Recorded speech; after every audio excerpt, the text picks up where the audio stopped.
Bien amigos, vamos a tocar un tema que es cómo crece un tambo. Por un lado tendremos que actuaremos sobre el manejo reproductivo de las vacas en producción con buena detección de celo, tratando de preñar la mayor cantidad posible de vacas. Esto nos dará estabilidad al sistema, pero no vamos a crecer. La cantidad de vacas que hay se van a preñar y van a retornar al año siguiente siendo el mismo número. Pero tenemos dos lugares donde podemos trabajar. Uno es bajar los rechazos y el otro es mejorar la crianza, darle velocidad para que esto sí hace crecer su tambo. Cuando miramos esta simulación vamos a ver que esta ternera lo que nosotros necesitamos es que rápidamente crezca y se transforme en madre.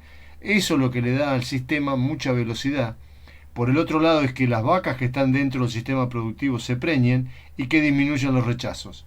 Hay un trabajo hecho por estos autores en el año 1996 en las cuales llegaron a la conclusión que el 75% de las muertes en animales lecheros acontece dentro del primer año de edad. Realmente es ahí donde tenemos que trabajar en cualquier empresa lechera si queremos crecer.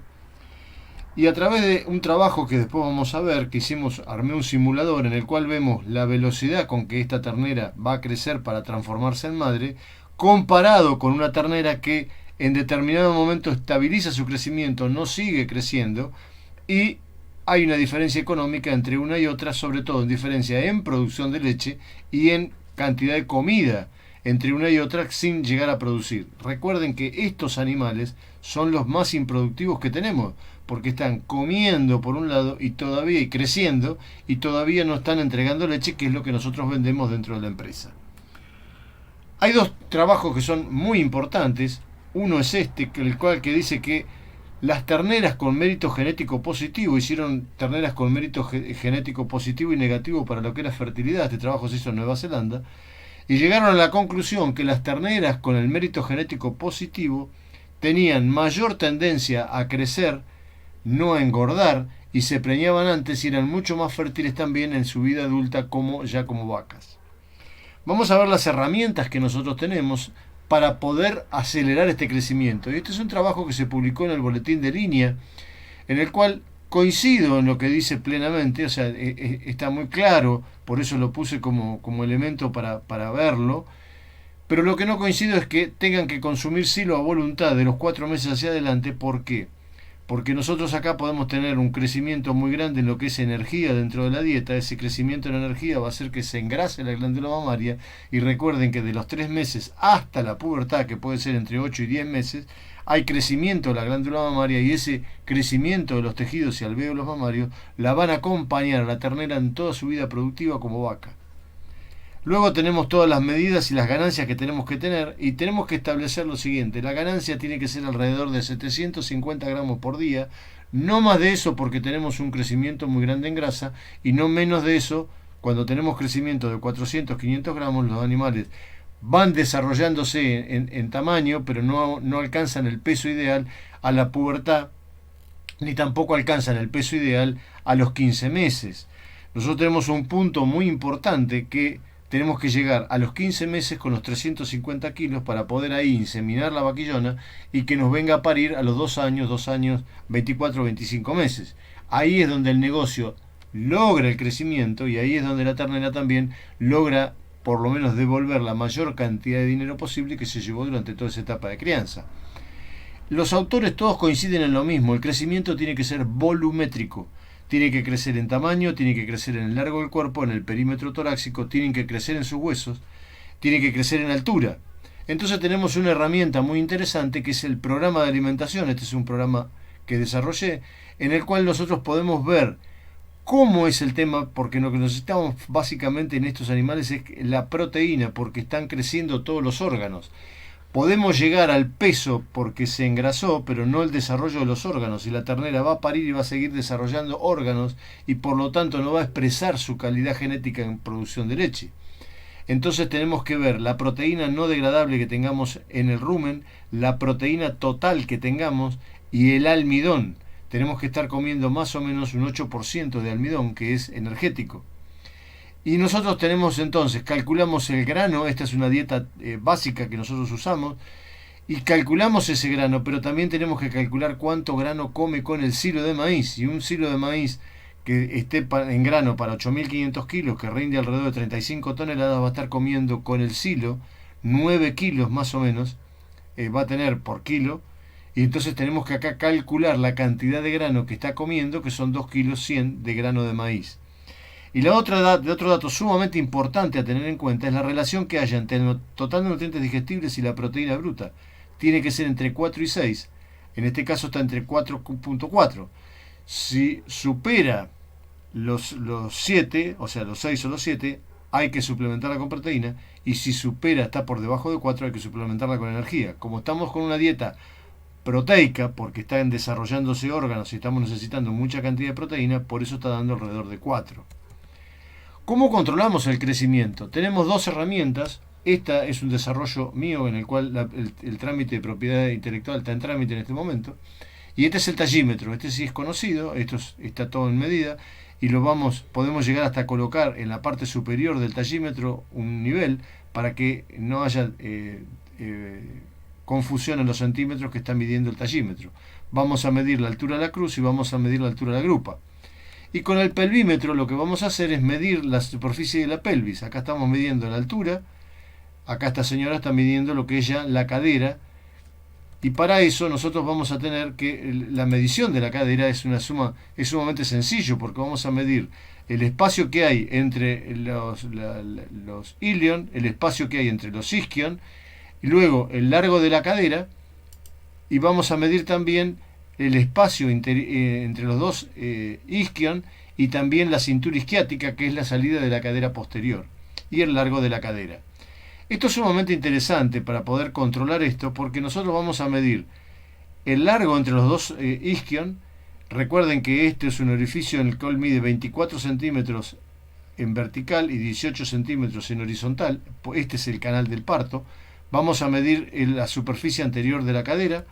Vamos a medir el largo de la cadera, vamos a medir el espacio interisquiones y luego vamos a multiplicar las tres medidas, la superficie interisquiones, el largo de la cadera y la superficie entre los ilíacos. Esto es una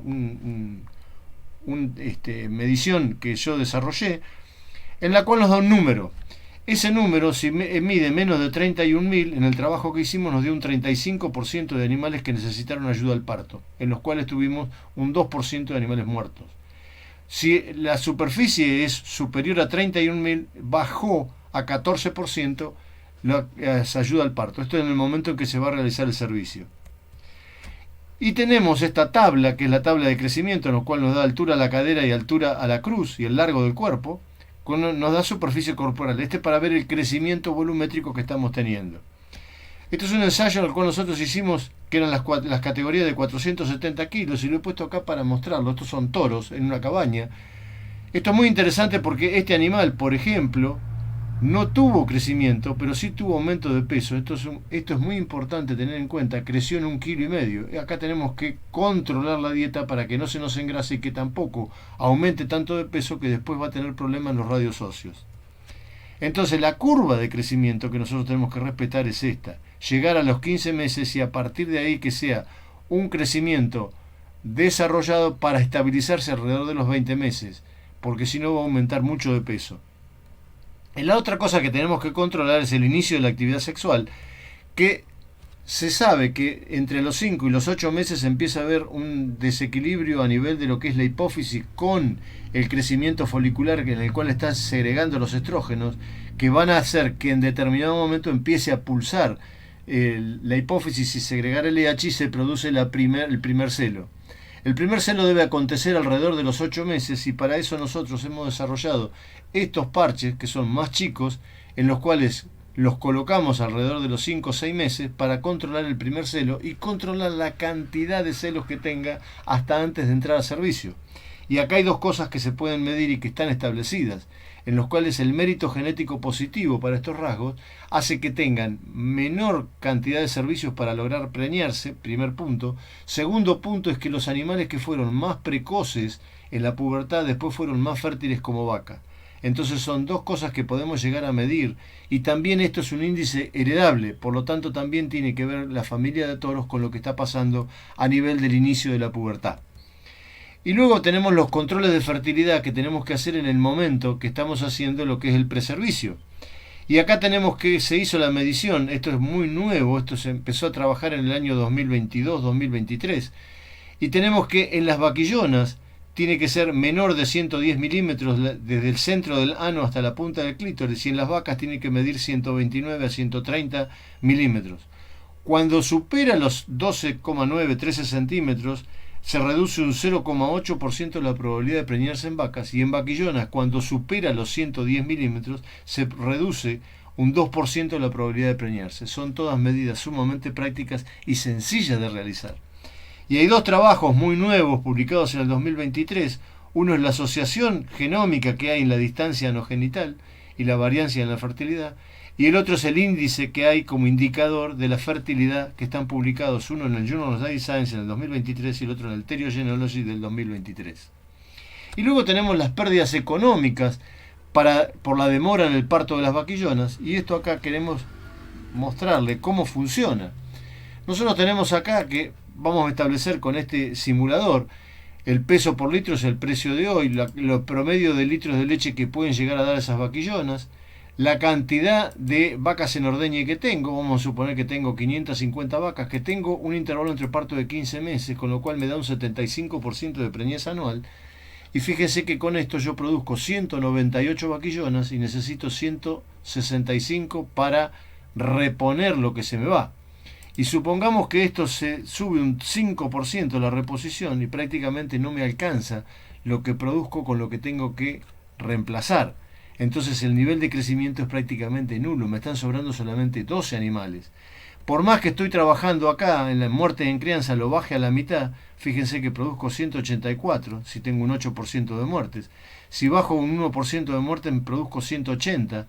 O sea que los niveles, si bien hay que trabajar en disminuir los muertos al parto, disminuir los muertos en crianza, pero fundamentalmente hay que trabajar en dos puntos que son todavía más importantes.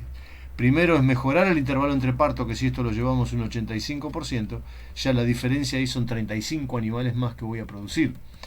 Y por el otro lado, si yo reduzco esto, o sea, lo llevo a esto a un 85%, y a esto lo bajo a un 25%, me están sobrando 63 animales. O sea, son dos puntos mucho más importantes todavía, que es disminuir los refugos y aumentar la preñez anual.